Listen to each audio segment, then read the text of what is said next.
In this video, I'll show you how to watch NBC live on Apple TV. I will also show a picture of my dog at the end of this video. Step 1. Install the NBC app. Open the App Store on Apple TV, search for NBC and install the app. Launch NBC, log in with a participating cable, satellite or IPTV provider.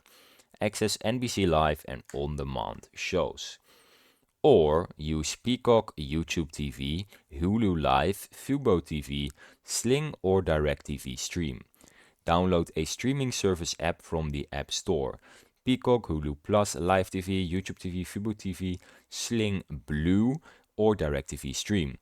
Then sign up and you will have to subscribe to one of these channels and access NBC from the channel list. Step 3. Integrate NBC with the Apple TV app. NBC and Live TV services can be linked to appear in the Apple TV app channel guide for easier navigation. Link apps in settings by going to Apps, TV, and then Connect to TV app. Step 4. Connect HD, Home Run or Tableau OTA.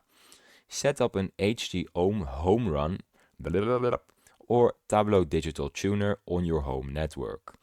Install corresponding app on Apple TV, then scan for local channels and tune NBC Live free. For this you will not need a subscription. Step 5. Use VPN or Smart DNS if you live outside of the US. Install a VPN or Smart DNS service like PureVPN, ExpressVPN, Media Streamer for Apple TV if you are outside of the US. Connect to a US server, then open the App Store and download NBC and sign in. And that is how you watch NBC Live on Apple TV. And because you made it till the end, you get a nice picture of my dog. Do you find him cute? I definitely do. Thanks for watching, subscribe.